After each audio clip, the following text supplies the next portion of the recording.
Pak. Waalaikumsalam Iya. warahmatullahi. Selamat pagi. Sebelumnya mohon maaf sudah mengganggu waktu dan aktivitas Bapak pada pagi hari ini. Perkenalkan Pak, saya Edi Efrianto. Saya adalah calon guru penggerak untuk Kabupaten Kota Baru angkatan ke-7 tahun 2022. Nah, pada pagi hari ini saya berdialog dengan Bapak Sutono, sarjana ekonomi guru ya Pak ya. Iya, Pak. Ini dan Bapak Sutono ini adalah seorang kepala sekolah di SMP Bebunga Estate sejak tahun 2009 ya Pak. Betul. Wah, sangat lama sekali ya Pak ya. Lumayan. Lumayan sekali. Dan hari ini Bapak saya ingin sedikit belajar dari Bapak, dari pengalaman-pengalaman Bapak selama menjadi kepala sekolah ini Pak, yang kurang lebih sangat lama sekali dari 2009, itu tentang kasus-kasus Pak yang selama ini Bapak hadapi begitu. Nah Pak, saya ingin tahu nih Pak, cerita Bapak selama ini bagaimana sih Bapak bisa mengidentifikasi Pak kasus-kasus yang merupakan dilema etika dan atau juga bujukan moral, di mana dilema etika ini Pak kasus yang keputusannya akan Bapak ambil sama-sama baik, tapi ada yang lebih baik cuma harus mengorbankan beberapa hal. Lalu yang kedua, bujukan moral ini adalah ada yang benar, ada yang salah, tapi tetap ada yang bertentangan kalau sampai Bapak memilih salah satu. Nah, itu apakah ada Bapak pengalaman seperti itu, Pak? Ya, tentu selama saya menjabat ya pasti ada ya. Iya. Yang pertama yang terkait dengan kasus yang merupakan dilema etika, di mana ini sebenarnya kasus ini tidak merupakan pelanggaran. Iya. Dan itu sama-sama benar, dan itu saya harus memutuskan salah satunya. Tentu saya berdasar kepada mana yang lebih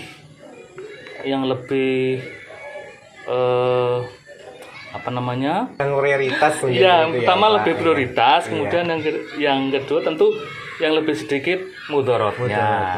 Lebih baik. sedikit mudorotnya. Baik. Karena ini kan harus membandingkan ini karena dua-duanya sama-sama benar ya. Iya. Nah, kemudian untuk yang bujukan moral ini biasanya ini berkaitan dengan pelanggaran. Iya. Pelanggaran kode etik, pelanggaran tata tertib sekolah, Oh iya. bahkan bisa jadi masuk kategori kriminal. Iya, betul. Nah, ini saya harus profesional. Baik. Nah, saya harus profesional. Kalau memang itu sudah merupakan pelanggaran berat, Iya. sesuai dengan kita sekolah punya aturan, maka saya akan memutuskan kalau memang itu dianggap salah, ya saya akan berikan sanksi sesuai dengan peraturan yang ada di sekolah kita, seperti itu. Di mana peraturan itu sudah kita sepakati. Ya tentu meskipun itu berat buat saya, ya akan saya putuskan. Katakanlah contohnya misalnya diberikan sanksi skorsing misalnya, atau kemudian bahkan sampai dikeluarkan jika itu sudah menyangkut kriminalitas. Meskipun hati nurani tentu akan bergejolak.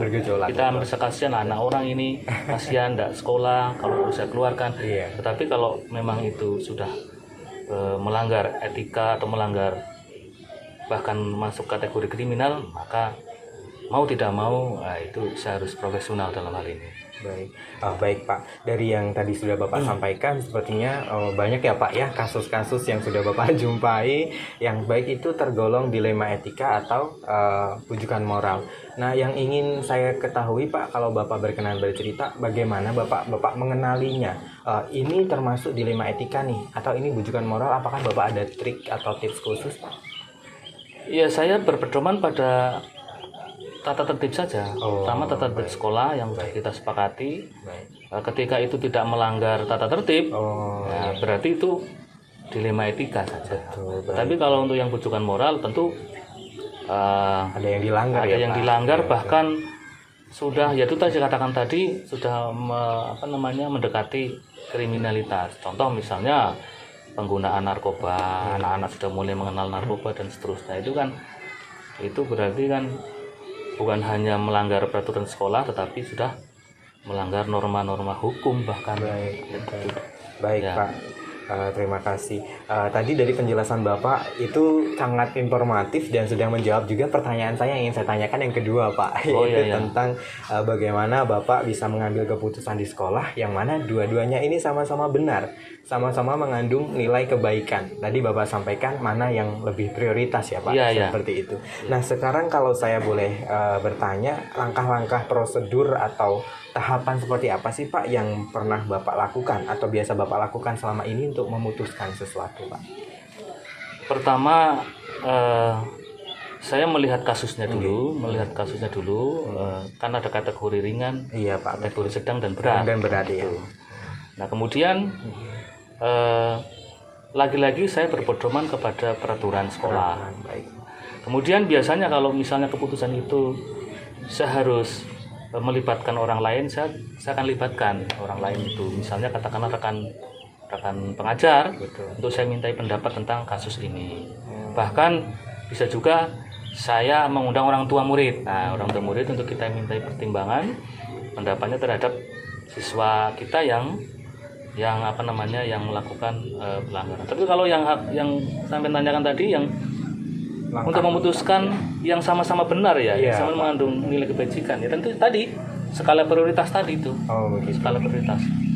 Baik, berarti yang Bapak lakukan pertama-tama selain mengenali ya Pak ya, Mengenali dulu ya. kira-kira ini dilema etika atau bujukan moral, kemudian Bapak kembalikan lagi kepada pedoman peraturan ya, Ya, Pak. ya. Setelah itu untuk memutuskannya, memilih mana yang prioritas dan membawa kepentingan orang banyak Iya, begitu ya Pak. yang lebih manfaat lah tentunya Iya, ya. betul.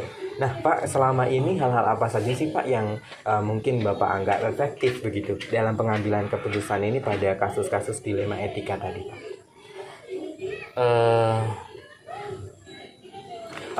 Iya, maksud saya begini Pak, efektif dalam artian strategi yang tadi Bapak terapkan, menurut Bapak apakah itu efektif atau mungkin ada ketidakefektifannya di salah satu sisi Pak? Selama ini efektif, Iya. itu karena seperti saya katakan tadi berkaitan dengan langkah yang saya lakukan dalam pengambilan keputusan ini. Iya. Tentu saya tidak mengesampingkan hati nurani. Hati nurani, Itu tetap saya pakai. Kemudian yang kedua, itu kan ada kebenaran umum, Yes, ada kebenaran pribadi. Betul. Kan yang namanya kebenaran itu kan ada dua ya, kebenaran Iya. pribadi dan kebenaran umum. Pribadi itu ya benar menurut saya, belum tentu benar menurut orang lain. Yang saya pakai adalah kebenaran umum. Benar Nah, itu. Pak. Baik, terima kasih Pak. Jadi selama ini yang Bapak lakukan sudah sangat efektif ya Pak, karena Ya, itu alhamdulillah sudah. sedikit banyak mengutamakan kebenaran umum Ya, yang diyakini betul. banyak orang ya Pak. Iya, betul. Nah Pak, yang ingin saya tanyakan kembali Pak, untuk mengutamakan kebenaran umum itu kan pasti banyak tantangan ya Pak di dalam mengambil keputusan itu. Seperti yang tadi Bapak sampaikan, terkadang kebenaran umum itu tidak semua orang mempercayai atau suka dengan itu ya Pak. Tantangannya apakah ada Pak berkaitan dengan ini? Selalu ada, itu Iya. pasti ada, karena semua orang itu kan punya pendapat masing-masing, Betul. kepalanya berbeda. Iya. Tapi saya tetap konsisten dengan keputusan saya, yang mana itu insya Allah tidak apa, yang saya utamakan adalah tidak mencederai hati nurani. Kemudian saya pakai kebenaran umum tadi. Iya. Artinya kalau misalnya ada pihak-pihak yang tidak sepakat atau tidak setuju dengan keputusan yang saya ambil, ya itu resiko. Nah, Itu artinya memang pernah ada ya Pak? ada ya, tentu ada. Ya, Iya. saya mungkin terhadap orang yang tidak setuju, saya akan dekati secara Personal gitu. personal, secara humanis, untuk memberikan pemahaman mungkin. kepada orang tersebut untuk minimal bisa memahami apa yang saya putuskan itu. Betul. Dari sini saya belajar banyak dari Bapak bahwasanya ternyata Pak yang mungkin menurut kita baik belum tentu kalau kebanyakan orang baik. Dan di situ kita harus belajar legowo ya Pak. Betul. Menerima. Iya. Bahwasanya nggak semuanya sesuai dengan harapan Iya kita. dong. Gitu. Nah Pak, selanjutnya kalau saya boleh masuk lebih dalam nih Pak, Iya. saat Bapak melakukan pengambilan keputusan tadi Pak dan beberapa langkah-langkah yang sangat positif yang tadi Bapak sampaikan, apakah Bapak punya jadwal khusus Pak? Misalkan apa Bapak mengagendakan kita bahas kasus ini, di mana tempatnya atau dan siapa saja yang akan Bapak ajak begitu? Apakah ada hal yang sedemikian Pak? selama ini saya belum. ya Pak. Saya akan lakukan kasus per kasus. Oh. Artinya ketika ada kasus, disitulah kami lakukan langkah-langkah untuk pengambilan keputusan. Insidental saja ya Insidental, Pak. karena kan Iya. frekuensinya kan tidak terlalu banyak sebenarnya di sekolah kita, karena alhamdulillah kan anak-anak kita cukup mungkin karena dari lingkungan perusahaan, di mana di situ terbangun dari pihak perusahaan sendiri sudah membangun sistem yang begitu disiplin, begitu bertanggung jawab, sehingga itu mengimbas kepada anak-anak kita. Iya. Ada sebenarnya kasus-kasus yang sifatnya cenderung sedikit lah di sekolah kita ini. Iya betul. Wah berarti ini ibaratnya fleksibel saja ya Fleksibel, Pak ya? saya Begitu. fleksibel saja. Baik, terima kasih Pak. Nah Pak, dari yang tadi sudah Bapak sampaikan Pak, apakah ada faktor-faktor begitu Pak yang selama ini membantu Bapak mempermudah pekerjaan Bapak memutuskan sesuatu, baik itu dalam maksudnya seseorang, sosok, atau mungkin hal-hal yang bisa membantu Bapak mempermudah mengambil keputusan itu Pak? Yang pertama, Iya. saya kembalikan ke hati nurani tadi. Hati nurani ya Pak. Itu kan namanya hati nurani pasti jujur. Baju jujur. Itu yang saya jadikan patokan pertama. Kemudian yang kedua adalah yang bisa saya mintai pertimbangan, seperti saya katakan tadi, misalnya rekan kerja, Oh iya. rekan sejawat ya, rekan-rekan guru, atau rekan-rekan kepala sekolah yang bisa saya mintai pertimbangan. Komunitas ya Pak Komunitas ya. komunitas di kepala sekolah. Baik. Kalau ada persoalan yang muskil atau ruwet, saya biasanya minta pertimbangan dari teman-teman kepala sekolah. Baik. Berarti musyawarah tetap ya Musyawarah, Pak ya di iya, situ kita ya. musyawarah, ya. Baik. Terima kasih Pak. Tapi sebelum saya tutup ini Pak wawancara kita, dari semua hal yang telah tadi Bapak sampaikan, kira-kira pembelajaran apa Pak yang mungkin Bapak petik dari pengalaman Bapak mengambil keputusan terkait dengan kasus-kasus yang tergolong dilema etika ini Pak? Ya tentu banyak ya pelajaran yang bisa saya dapatkan. Yang pertama tentu saya lebih profesional dalam memutuskan suatu persoalan. Betul. Kemudian yang kedua, saya belajar bertanggung jawab terhadap apa yang saya putuskan. Betul. Kemudian yang ketiga, profesional tadi. Nah, profesionalitas itu memang harus kita utamakan. Jangan pula kita kebawa perasaan. Nah, ini nggak bagus. Misalnya ini anak-anak benar-benar salah, tetapi karena itu mungkin keluarga saya, lalu kemudian pas saya benarkan, ini kan tidak. Nah disitulah saya bisa ambil ya pelajaran di mana saya harus memutuskan hal-hal yang sifatnya bertolak belakang dengan nurani saya, tapi tetap saya harus lawan itu. Itu buat saya pembelajaran yang sangat berarti, di mana saya harus profesional di dalam menjalankan profesi saya sebagai kepala sekolah, utamanya dalam hal memutuskan suatu persoalan.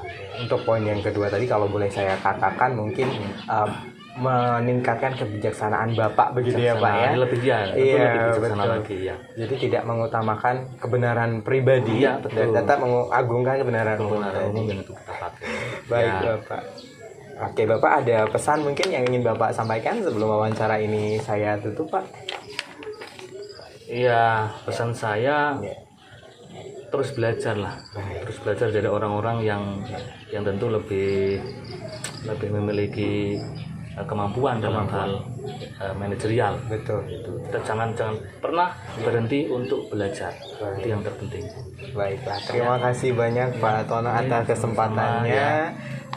Mungkin sampai di sini wawancara kita. Semoga Bapak dapat terus bertugas sebagai kepala sekolah yang diidamkan oleh murid-murid atau juga oleh rekan sejawat ya Pak ya. Amin. Baik, terima kasih banyak Pak. Saya tutup. Assalamualaikum warahmatullahi wabarakatuh. Waalaikumsalam warahmatullahi wabarakatuh.